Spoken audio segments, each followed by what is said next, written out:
Vamos abrir as nossas Bíblias, queridos. Vamos abrir as nossas Bíblias em Marcos, no capítulo 4. Evangelho de Marcos, capítulo 4.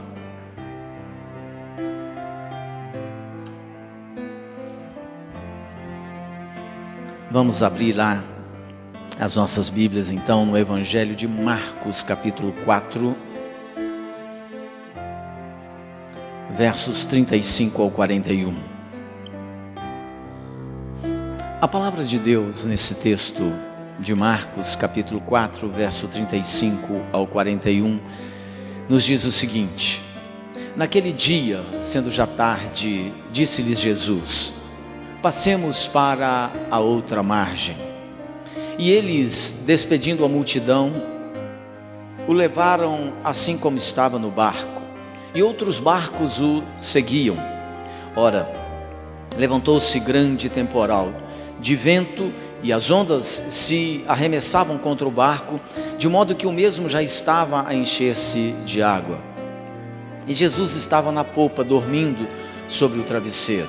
Eles o despertaram e lhe disseram: Mestre, não te importa que pereçamos? E ele, despertando, repreendeu o vento e disse ao mar: Acalma-te, emudece. O vento se aquietou e fez-se grande bonança.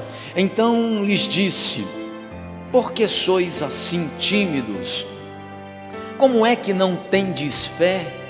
E eles, possuídos de grande temor, diziam uns aos outros: Quem é este, que até o vento e o mar lhe obedecem? Amém. E graças a Deus. Vamos orar, queridos, mesmo assentados.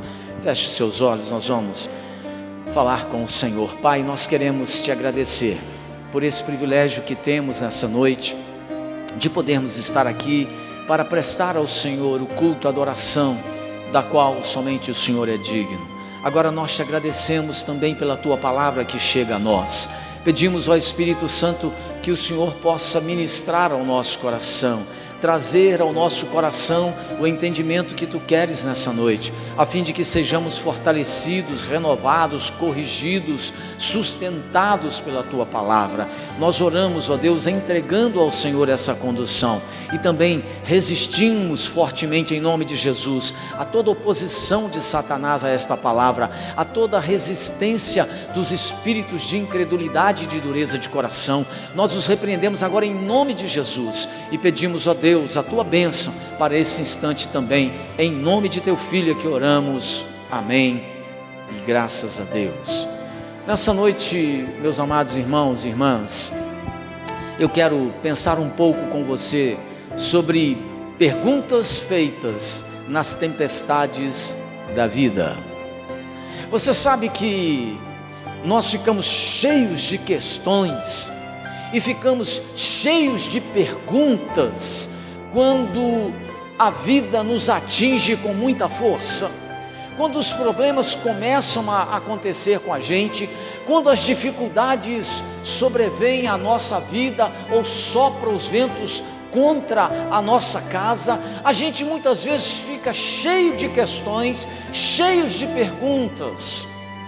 Nós queremos entender e muitas vezes não conseguimos compreender as razões, os motivos pelos quais muitos problemas chegam à minha casa, à sua casa, visitam a minha e a sua vida. Esses dias mesmo eu estava lá em casa e a gente recebeu um telefonema, tem uns 2 dias, de uma amiga nossa dizendo que o ex-marido dela havia falecido, E no processo de falecimento dele, um dos filhos do segundo casamento, parece que ainda jovem, estava indagando a alguém por que Deus permitiu que o pai tão jovem morresse assim, dessa forma. Nós sempre temos muitas questões quando nós somos atingidos por problemas, temos muitas perguntas. E eu quero te dizer que Deus não tem a obrigação de responder às suas perguntas. Na Bíblia, quando você abre as Escrituras Sagradas, você vai encontrar um profeta, um homem chamado Abacuque. E Abacuque, num determinado momento da sua vida, sendo um homem muito crente, ele estava cheio de perguntas. Por que Deus estava permitindo que tantas coisas desagradáveis, tantas tragédias sacudissem a sua terra, o seu país, a sua nação? E ele tinha muitas questões no coração, mas ele não encontrou resposta para todas elas. Naquele momento ele não encontrou. Esse texto que nós estamos lendo, meus amados irmãos, nos diz algo que eu quero afirmar para vocês. Deus é bom, sempre bom. Às vezes você e eu não conseguimos ver a bondade de Deus por causa das circunstâncias que estão atingindo a minha e a sua vida. São problemas, são perdas, são sofrimentos, são angústias, são situações de crise que você não encontra uma resposta clara para elas, mas Deus é bom, apesar da minha e da sua crise, apesar da minha e das suas lutas. Deus é bom, mesmo com todas as circunstâncias sendo extremamente desfavoráveis à minha vida e à sua vida, Deus continua sendo sempre bom. Porque você e eu precisamos entender que as lutas da vida, as tempestades que atingem a minha e a sua vida, elas não anulam a bondade de Deus em tempo nenhum. Esse texto que nós estamos lendo, que nós acabamos de ver, diz que Jesus passou o dia todo ensinando a palavra de Deus ali na beirada do mar da Galileia, falando sobre o reino de Deus. E a Bíblia e o texto que lemos nos diz que no final da tarde Jesus se volta para os seus discípulos e dá a eles uma ordem. Eles deveriam entrar no barco e eles deveriam passar para o outro lado do mar da Galileia, para a região de uma terra chamada Gadara. Jesus queria ir lá na cidade de Gadara, na região de Gadara, porque Jesus tinha um negócio lá para resolver. E o negócio que Jesus tinha lá era com um camarada louco, era com um camarada amalucado, era um camarada que vivia nos sepulcros e ele não vestia roupa, ele andava pelado o dia inteiro. Tentaram prender ele lá na cidade de Gadara, ele quebrou as cadeias, as correntes, como se fosse corda queimada, nada segurava aquele doido. E Jesus queria visitar aquele homem para libertá-lo de todas as legiões que dominavam o coração daquele homem. E então Jesus disse a ele: vamos para o outro lado. Os discípulos não sabiam que Jesus tinha um projeto para salvar um homem louco e doido varrido do outro lado. Mas então eles embarcam, entram naquele barquinho, e diz o texto que nós lemos que eles começam a navegar. E lá pelas tantas horas da madrugada, atravessando o mar, Jesus estava muito cansado, o dia tinha sido muito corrido para Jesus. E a Bíblia nos revela nesse texto que Jesus pegou no sono. Jesus, parece que a impressão que dá quando a gente lê esse texto, parece que Jesus tem o hábito de muitos de vocês. Ele gostava de carregar o travesseiro dele, porque a Bíblia diz que ele deitou num travesseiro e dormiu. Ou era dele ou ele pegou emprestado de alguém, não é? De vez em quando a gente viaja e leva o travesseiro da gente. E Jesus estava dormindo no travesseiro, dentro daquele barco, e começa uma tempestade, diz aqui o texto, uma tempestade terrível, surpreendeu todos eles, enchendo o barco de água, e também encheu a alma dos discípulos de pânico e de desespero, ao ponto dos discípulos ficarem tão apavorados. E preste atenção, esses homens eram pescadores, uma boa parte dele, Pedro, João e Tiago, eles eram pescadores, eles conheciam aquele mar com uma palma da mão, mas a Bíblia diz que a angústia, o pavor, a circunstância foi tão severa que eles acreditavam que iam morrer naquela embarcação, porque as ondas eram violentas, o mar estava muito agitado, como talvez eles nunca tivessem visto na sua vida, porque eles pescavam naquele mar muitos anos. Mas naquela noite, naquele dia, o vento era muito forte, as ondas eram muito grandes, o barco estava sendo cheio de água, e eles foram tomados de um desespero, e eles clamam a Jesus, acordam Jesus com os seus gritos. E a Bíblia diz que Jesus, ao ver aquele alvoroço todo dentro do barco, Jesus se levanta e ele repreende o vento, ordena ao mar, e a Bíblia diz que tudo se faz calmo. Quando tudo se acalma, aqueles homens ficam maravilhados diante desse milagre. diante daquele acontecimento. Meus amados, nessas horas em que você e eu, em que nós enfrentamos tempestades, lutas, problemas, crises, angústias na nossa vida, alguns conflitos íntimos, eles costumam assaltar o meu e o seu coração, e junto com esses conflitos, muitas vezes também vem aquelas grandes perguntas que nós fazemos nas tempestades da nossa vida. Veja que no meio dessa tempestade, depois que Jesus acalma o negócio todo, a Bíblia nos fala que aí nesse texto foram feitas 3 perguntas importantes e muito sérias. Perguntas que foram feitas num momento de crise, num momento de angústia, num momento em que a situação era muito severa. E que perguntas são essas? E quais as lições que essas perguntas deixam para mim e para você quando nós enfrentamos problemas e lutas na nossa vida? Preste atenção. Em primeiro lugar, o texto bíblico nos diz que a primeira pergunta foi feita pelos discípulos. Veja aí em Marcos 4:38, diz assim: Mestre, não te importa que pereçamos? Preste atenção, olha o sentimento desses discípulos. Talvez seja o sentimento de muitos de nós que estamos aqui. Às vezes quando a gente enfrenta problemas, lutas e dificuldades, a gente tem a impressão de que aquele negócio vai destruir a gente. A gente tem a impressão e às vezes o sentimento de que aquilo vai arruinar conosco, de que a luta e o problema e a circunstância pelas quais você e eu muitas vezes passamos, nós achamos que não vamos conseguir sobreviver a elas, e muitas vezes assalta o nosso coração essa pergunta. Parece que Jesus não se importa com você, nem comigo e nem com as desgraças que estão se abatendo sobre a nossa casa. Esses discípulos estão dentro do barco e eles dizem assim para Jesus: Mestre, não te importa que pereçamos? Nós estamos morrendo, o barco está afundando e o Senhor não está nem aí para a gente. Esse é o sentimento que muitos de nós temos quando nós passamos por problemas que eles duram por um período longo contra a nossa vida e a nossa casa. O diabo, ele assopra na sua mente e nos seus ouvidos de que Jesus não se importa com a sua causa, de que Jesus não se importa com a sua situação. O diabo sopra na mente de muita gente quando elas estão passando por apertos e tristezas e dores avassaladoras, de que Jesus não está nem aí para o seu caso ou a sua situação. A pergunta dos discípulos é: Mestre, não te importas?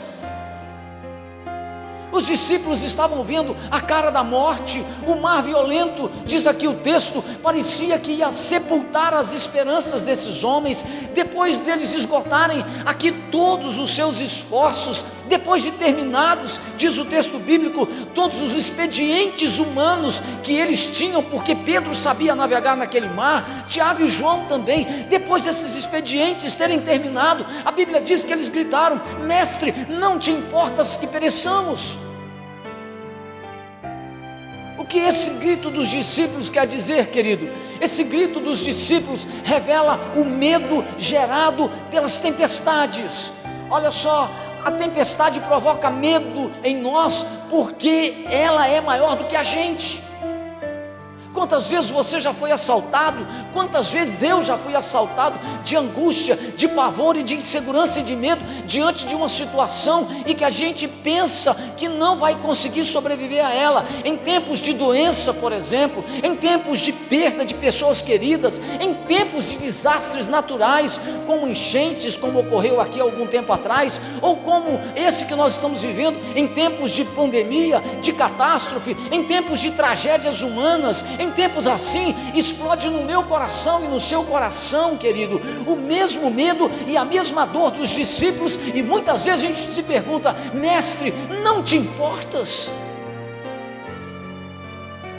que pereçamos? Essas palavras dos discípulos, elas expressam mais uma crítica do que um pedido. Perceba que eles estão indignados com tudo o que estava acontecendo, com o barco afundando, com o desespero deles, e Jesus indiferente a tudo isso. E quando eles acordam a Jesus com um grito, mas repare que nesse grito, nessa expressão, há mais uma crítica do que um pedido de ajuda. Às vezes é mais fácil reclamar de Deus do que depositar a nossa ansiedade aos seus pés e descansar na sua providência. Às vezes é mais fácil para você reclamar de Deus, questionar Deus, se revoltar contra Deus, sapatear, pegar a pirraça, fazer birra com Deus por causa das lutas e problemas e angústias que assaltam a sua vida e a sua casa, do que você colocar essas ansiedades aos pés do Senhor e descansar na sua providência. O verso 38 do texto que nós lemos diz aí o seguinte: e Jesus estava na popa, dormindo sobre o travesseiro. O negócio estava o seguinte, irmãos: a casa estava caindo, o barco estava afundando, gente desesperada para todo lado, e Jesus na boa, tranquilo, sossegado. O que nós precisamos entender, querido, é que o fato de Jesus estar conosco não nos poupa das tempestades da vida. Você precisa entender, e nós precisamos compreender, que ser crentes em Cristo não é você viver numa redoma de vidro, não é você viver numa estufa espiritual. O céu não é aqui, nesse mundo. Jesus já tinha dito para os seus discípulos: vós tereis aflições. Jesus já tinha anunciado isso para eles. Vocês sabem que na vida, no dia a dia, tem aflição, tem sim, tem filho que dá dor de cabeça, tem marido que enche a paciência, tem mulher que é teimosa igual uma mula empacada, tem amigos de trabalho que são uma verdadeira amigo da onça. Você tem uma série de situações que você vive e experimenta ao longo da sua vida. Ou seja, quando você vive em Cristo, isso não vai te poupar de certas tempestades e lutas da vida. A Bíblia nos diz que certa vez, por exemplo, Jesus foi convidado para poder estar num casamento em Caná da Galileia, e mesmo ele estando no casamento, acredite, faltou vinho. Jesus estava ali, presente, mas faltou alguma coisa, mesmo ele estando presente, faltou vinho. O que esse texto está nos dizendo, querido, é que mesmo aquelas pessoas que andam com Cristo, elas podem enfrentar terríveis tempestades, e quando no meio da tempestade os discípulos gritam: mestre, não te importa que pereçamos? A causa do desespero não era a tempestade. Jesus revela que a causa do desespero daqueles homens não era o vendaval e o mar violento, era a falta de fé. O perigo maior que eles enfrentavam não era a fúria do vento ao redor deles, mas a incredulidade que dominava o coração deles. Por quê? Porque apesar de na vida você e eu enfrentarmos lutas, dificuldades, tempestades, as coisas muitas vezes conspirarem contra nós, você precisa entender que se Jesus está presente, a luta pode ser grande, o desafio pode ser enorme, tudo pode dizer que você vai morrer naquela situação. A Bíblia nos garante que se Jesus estiver presente, no final tudo termina bem. No Salmo 50, no verso 15, o salmista está falando sobre essas tempestades da vida, essas angústias que assaltam o meu e o seu coração.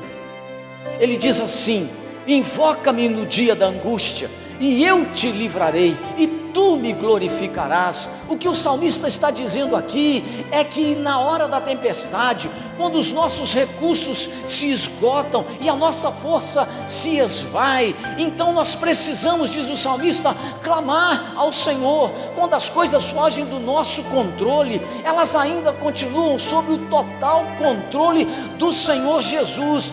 Para o Senhor Jesus não há causa perdida, Ele é o Deus dos impossíveis. Para Jesus não tem dificuldade. Quando você e eu clamamos a Ele com o coração quebrantado de maneira sincera, Ele nos socorre, Ele nos ampara. Mas você e eu precisamos entender que apesar de Jesus nos amar, isso não vai impedir que a gente, que nós, que você e que eu passemos por tempestades. E muitas delas, em determinados momentos, sequestram o fôlego do nosso pulmão. Parece que a gente não vai sobreviver a elas. Mas eu tenho uma notícia para você: você vai sobreviver se Jesus estiver presente. Você vai sair dessa situação mais forte do que você entrou, porque é nas tempestades da vida. As tempestades da vida é a escola de Cristo para te tornar mais forte, mais preparado e pronto para experimentar vitórias maiores. A pergunta que surgiu no meio daquela dificuldade foi: mestre, não te importas que pereçamos? O Senhor, falando através da boca de outro profeta, disse: eu que sei que pensamentos tenho a vosso respeito, pensamentos de vida e não de morte. Deus tem vida e vida em abundância. Mas há certas coisas que você e eu só aprendemos quando a gente está na luta, na guerra e nos desafios. Todos nós, graças a Deus, andamos e andamos bem. Eu reparo, você, pelo menos os que estão aqui, sabem andar direitinho. Mas quantos tombos nós levamos para aprender a andar? Quantas vezes nós cortamos os lábios enquanto criança? Essa era uma das coisas que mais me machucavam quando meus meninos eram pequenos. Eu sabia, quando eles começavam a andar, daqui a pouco caiu, batia a boca no chão, sangrava, cortava, não é? E como se a aventura de pais, nesse sentido de cair, bater a boca no chão, cortar a boca, que é o que toda criança faz e acontece, não fosse suficiente, o Felipe uma vez resolveu inovar aqui dentro da igreja. Eu estava ali na porta, ele ainda era muito pequenininho, e ele acabou o culto, saiu rapidinho, do primeiro degrau ele caiu, bateu lá embaixo, naquele negócio que prende o portão, e ficou com uma marca durante muitos anos aqui, vermelhão. Mas me deu um susto, menino, ele caiu lá de cima, lá de ponta. Mas para poder aprender a andar, a gente passa por alguns desafios e angústias. A primeira pergunta: mestre, não te importas que pereçamos? Jesus se importa com você, e muito, ao ponto de dar a sua vida na cruz do Calvário, para que você e eu não perecêssemos eternamente, mas pudéssemos ter reconciliação com Deus através da sua morte, ressurreição e ascensão aos céus. Em segundo lugar, o texto bíblico diz que a segunda pergunta foi feita por Jesus. Veja o que diz o verso 40, diz assim: por que sois assim tímidos? Como é que não tendes fé?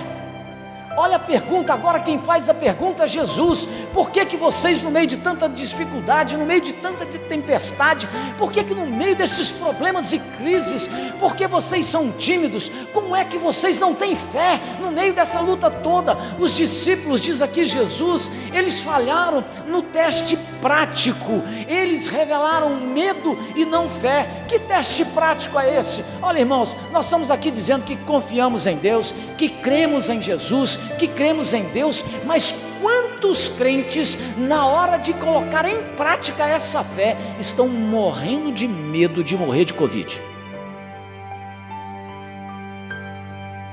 Na hora de colocar em prática a fé deles, zero. O que você e eu podemos fazer? Lavar as mãos, passar álcool gel, ambiente fechado, a gente precisa usar a máscara, não é? Porque é recomendação, a gente vai usar em ambiente fechado. A partir daí, não pertence mais a você e a mim, pertence ao Senhor Jesus. Quando chegar o momento dele nos recolher, vai recolher com máscara, sem máscara, com álcool gel, sem álcool gel, vai recolher. Mas na hora de colocar em prática a nossa fé, nós muitas vezes fazemos como os discípulos. Nós somos reprovados na prática. Eles aprenderam a teoria, eles aprenderam que Jesus era maravilhoso, eles viram Jesus curar paralíticos, eles viram Jesus ressuscitar pessoas, eles viram uma série de coisas realizadas pelo Cristo de Deus. Mas agora, quando eles tinham que colocar em prática a fé deles, diante da luta, diante da circunstância, diante da crise, diante daquilo que parecia que ia roubar deles a esperança, o que eles fazem? Eles se desesperam. E Jesus faz uma pergunta: por que vocês são tímidos? Como é que vocês não têm fé? O medo é algo terrível. O que Jesus mostra é que onde o medo prevalece, a fé desaparece. Eles deveriam ter fé e não medo, por 4 razões. Jesus revela. A primeira razão para eles terem fé e não medo é porque havia uma promessa de Jesus para eles. No verso 35, Jesus diz assim: passemos para a outra margem. Jesus deu uma ordem. Jesus disse a eles: vocês peguem o barquinho e nós vamos atravessar o mar da Galileia e vamos para a região de Gadara. Então havia uma promessa, uma palavra de Jesus empenhada para eles. O destino deles não era afundar com aquele barco no mar da Galileia. O destino deles, disse Jesus, era chegar do outro lado, era chegar na terra de Gadara. O que Jesus fala, querido, Ele cumpre na sua palavra. Jesus não promete para mim e para você, nessa vida, uma viagem calma e fácil, mas Ele garante que você e eu vamos ter uma chegada certa e segura na vida eterna. Não existe facilidades aqui não. Nós não temos muitas facilidades na vida. A vida é composta e feita de lutas, de desafios, de choro, de lágrimas, de muitos embates, de muitas contrariedades, de muitos desafios para você criar filho, sustentar seu casamento, manter a sua vida profissional. A vida é feita de desafios. Então por que você vai ter medo se Jesus está presente? Ele é aquele que vai garantir a sua vitória. Não existe facilidades na vida. O céu não é aqui. Jesus disse que eles não deveriam ter medo, e sim fé, porque havia uma promessa de Jesus para eles. A segunda razão pelas quais eles deveriam ter fé e não medo era a presença de Jesus. É a presença de Jesus, queridos, que nos livra do medo. Nós amamos aquele salmo, o 23, aquele salmo que o rei Davi compôs de maneira tão inspirada por Deus. E lá no verso 4 do salmo 23, Davi disse que ainda que andasse pelo vale da sombra da morte, não temeria mal algum. Ele não temeria mal algum, diz aqui no salmo 23, no verso de número 4, o rei Davi diz isso, que ele não temeria mal algum, não porque o vale seria um caminho seguro, não porque a situação era fácil de enfrentar, mas porque a presença de Deus era a sua garantia de vitória, era o seu amparo, era o seu socorro. A presença de Jesus nas nossas lutas, nas nossas tempestades, querido, é a minha e a sua segurança. E é por isso que lá em Mateus 28, no verso 20, quando Jesus está voltando para o trono, para o lado da presença de Deus, para ficar à direita de Deus e ser meu e seu intercessor, Jesus disse aos seus discípulos o seguinte: eis que estou convosco todos os dias até a consumação dos séculos. Você deve ter fé e não medo, porque a presença de Jesus garante a sua e a minha vitória. A terceira razão para eles terem fé e não medo era a paz de Jesus. No verso 38 diz assim: e Jesus estava na popa, dormindo sobre o travesseiro, enquanto a tempestade estava rugindo com toda a fúria. A Bíblia diz que Jesus, ele estava dormindo. O fato de Jesus estar descansando, o fato de Jesus estar descansando na tempestade, já deveria ter acalmado o coração dos discípulos. Jesus dormiu na tempestade, irmãos, sabe por quê? Porque ele estava verdadeiramente seguro na presença do Pai. Deixa eu te dizer uma coisa: se você estiver verdadeiramente na presença de Jesus, haverá paz para você no meio da tempestade, haverá no seu coração segurança. Você vai sentir a dor, você vai sentir a pressão, mas você terá paz para vencer as suas dificuldades, as suas lutas e os seus problemas, porque Jesus é o príncipe da paz.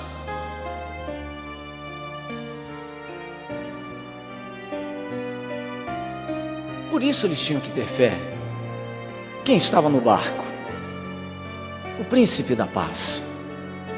O pau, como dizem aí fora, estava quebrando. A natureza estava revoltada naquele momento contra aquele barquinho, mas Jesus estava ali, e a presença de Jesus no meio das lutas, problemas e dificuldades é que dá paz ao nosso coração, irmãos. Essa é a diferença. É ruim, é muito ruim passar por lutas, angústias, privações e crises. É muito ruim. Mas quando eu olho para trás hoje, eu vejo que foram essas lutas, crises, privações, dificuldades, que me tornaram o homem que sou, que tornaram você a pessoa que você é, mais forte, com um caráter aprovado, mais firme, porque as experiências pelas quais passamos, as circunstâncias às quais nós vencemos com a ajuda de Deus, formou em nós um caráter aprovado. A quarta razão para eles terem fé e não medo era o poder de Jesus. Veja o que diz o verso de número 39, diz assim, e ele, Jesus, despertando, repreendeu o vento e disse ao mar, acalma-te, emudece. O vento se aquietou e fez-se grande bonança.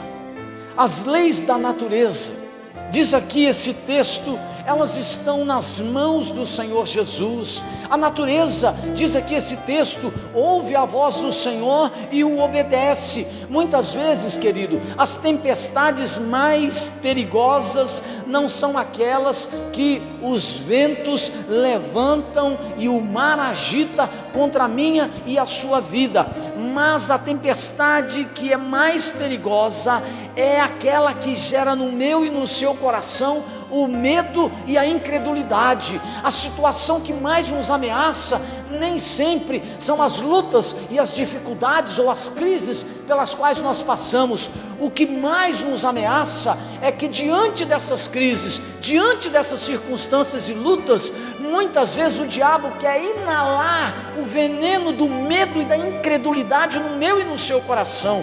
O nosso maior problema não está ao nosso redor, está dentro de nós.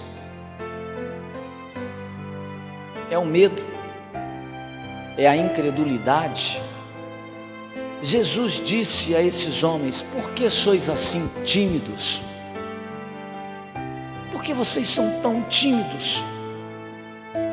Porque como é que vocês não têm fé? Eu estou aqui, e a razão pelas quais eles não deveriam ter medo é que havia uma promessa de Jesus para eles chegarem do outro lado. É que eles deveriam ter fé porque a presença de Jesus estava com eles. Eles deveriam ter fé porque a presença de Jesus traz paz para o coração e para a alma. Eles deveriam ter fé E o Senhor fala aqui, e não medo, porque Jesus tem todo o poder nos céus e na terra. O vento, o mar, os demônios e todas as criaturas do céu e da terra lhe obedecem e ouvem a sua voz.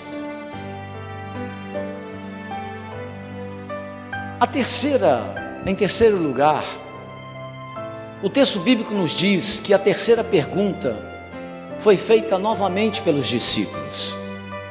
Está aí no verso 41. Os discípulos, ao verem tudo isso, vento parando, o mar se aquietando, eles dizem no verso 41: quem é este que até o vento e o mar lhe obedecem? Quando passa o medo da tempestade e da morte, diz o texto bíblico que eles são atingidos no seu coração por um espírito de temor. Eles têm uma sensação de assombro, diz o texto bíblico, porque Deus estava bem ali ao lado deles e de alguma forma eles não tinham percebido essa presença de Deus ao lado deles. Quando os discípulos viram o mar e o vento obedecendo a Jesus, o livro de Mateus, que relata esse texto, diz que os discípulos ficaram maravilhados. Marcos diz aqui que esses discípulos tremeram e temeram grandemente a Deus. Estes homens assustados estão agora dizendo o seguinte: quem é este que até o vento e o mar lhe obedecem? Querido, este é aquele que com o Pai e com o Espírito Santo traçou um plano perfeito e vitorioso lá na eternidade para a minha e a sua salvação. Este que os discípulos perguntam quem é aquele que fez todas as coisas, e sem ele nada do que foi feito se fez. Este é a semente da mulher que esmagou a cabeça da serpente. Este que os discípulos perguntam quem ele é, este é aquele que andou por toda parte fazendo o bem, diz a Bíblia, e libertando os oprimidos do diabo. Quem é este? Perguntam os discípulos. Este é aquele que deu vista aos cegos, que fez os surdos ouvirem e que deu voz àqueles que eram mudos. Este é aquele que purificou os leprosos e levantou os paralíticos e ressuscitou os mortos. Quem é este? Perguntam os discípulos. Este, querido, é aquele que morreu pelos meus e os seus pecados e ressuscitou para a minha e para a sua justificação. Este é aquele que voltou para os céus e que está sentado à direita de Deus e intercede por mim e por você, para que possamos ter vitória sobre as circunstâncias, para que possamos ter vitória sobre os nossos problemas. Este é aquele que governa os céus e a terra e voltará em glória para reinar com a sua igreja. Este é o nosso grande Deus e Salvador, Jesus Cristo. Estes homens, diz aqui o texto bíblico, estão assustados, dizendo: quem é este?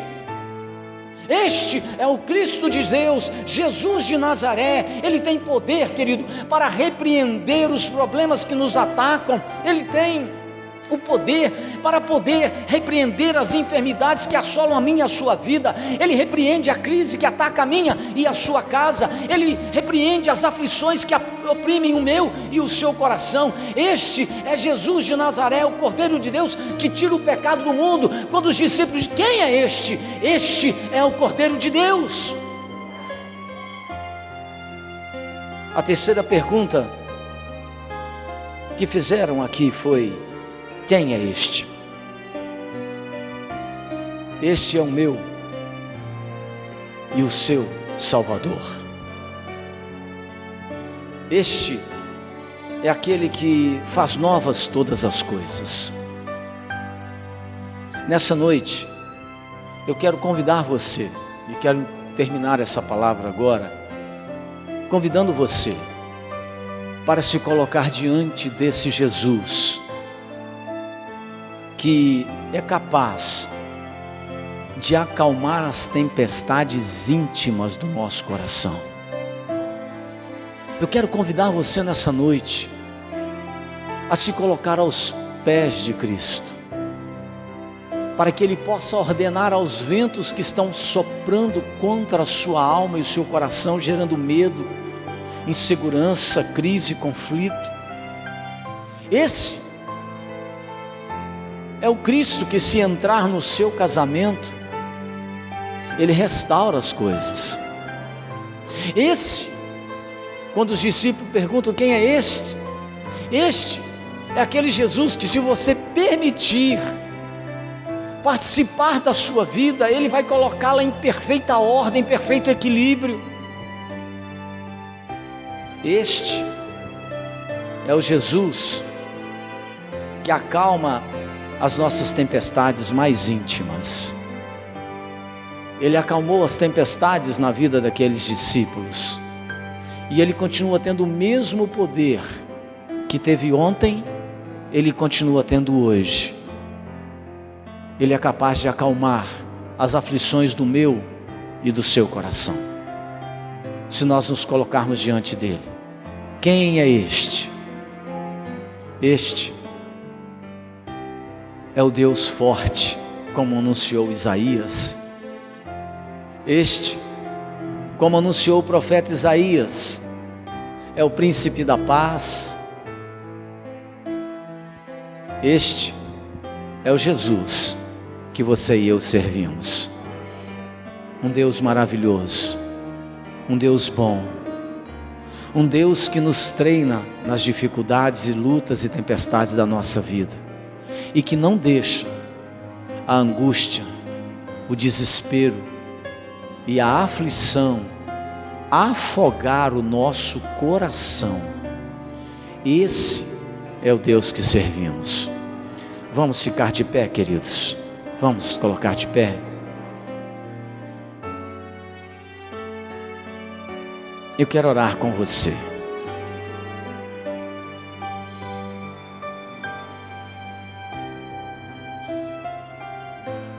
Eu não sei, mas pode ser que alguns ventos fortes, além da Covid, estejam soprando contra o seu barco, sua vida, sua casa. E pode ser que você está olhando para essas circunstâncias como os discípulos estavam olhando. Você não pode olhar só para as circunstâncias. Você não pode olhar só para o tamanho das suas aflições.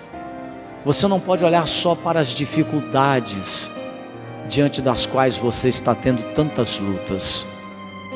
Coloque seus olhos em Cristo.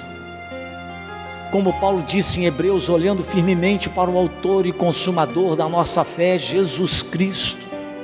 Corramos a carreira que nos está proposta. Não pare de correr por causa das suas crises, das suas dificuldades. Não pare de correr a fé cristã, a carreira cristã, por causa das dificuldades que você está vivenciando com o filho, com o marido, com a esposa. Não pare de correr a carreira cristã por causa de alguma situação que está soprando contra a sua vida. Coloque seus olhos em Cristo. Ele te dará forças para superar esses momentos. E você vai vencer, em nome de Jesus. Vamos orar? Feche seus olhos. Coloque agora de olhos fechados para Deus a sua situação. Pode ser que você esteja cheio de perguntas para Deus. Pode ser que você esteja cheio de crises no coração. Está agitado o seu coração. Você nem está dormindo direito à noite, quem sabe? Muito preocupado com tudo. Pai querido, nós queremos colocar diante do Senhor nessa hora, mais uma vez, o nosso coração e a nossa vida. E eu quero te apresentar agora a vida de cada homem e mulher que está neste santuário, a vida daquelas pessoas também que estão nos assistindo através da internet. O Senhor conhece as tempestades, as lutas, as crises, as dificuldades, pelas quais cada uma dessas pessoas estão passando nesse tempo. E meu Deus, eu quero pedir ao Senhor no nome de Jesus, que o Senhor possa fortalecê-los na fé, renovar a esperança no coração deste homem e desta mulher. Mas aqueles que estão vivendo um ataque direto por parte do diabo e dos seus demônios, ó Deus, eu quero então, numa atitude de fé, nessa hora, orar em nome de Jesus e repreender todo o ataque do diabo contra a casa, a saúde, a família, a vida financeira, contra os ataques do maligno na vida profissional dessa pessoa. Eu repreendo essas ações do diabo em nome de Jesus, esses espíritos de desespero, de angústia, de insônia, esse mal, eu ordeno no nome de Jesus que saia dessa casa, dessa vida, em nome de Jesus, e saia agora, em nome de Jesus, sai. Porque nós sabemos, ó Deus, que aonde a Tua presença é estabelecida, a paz se torna uma realidade. Aonde o Senhor chega, existe tranquilidade. Então, Pai, eu quero pedir ao Senhor paz para o coração deste homem e desta mulher, deste irmão e desta irmã. Paz no meio das suas lutas, paz no meio dos seus desafios e das suas crises. O Senhor disse que no mundo nós iríamos experimentar algumas situações desafiadoras. O Senhor disse: no mundo tereis aflições. Mas o Senhor nos disse também para ter bom ânimo, porque o Senhor é aquele que nos encoraja, nos fortalece. O Senhor é aquele que nos toma pela mão, nos põe de pé, segura forte a nossa mão para vencer as dificuldades. Nós te louvamos pelo teu cuidado, Senhor, e pedimos que a paz e a tua presença, que é maravilhosa, possa se fazer perceber agora na vida dos meus irmãos e irmãs e de todos quantos precisam dela nesse momento, de maneira que eles consigam encontrar no Senhor sustentação e força para vencer os dias maus. Nós oramos abençoando a vida de todos, em nome de Jesus, amém.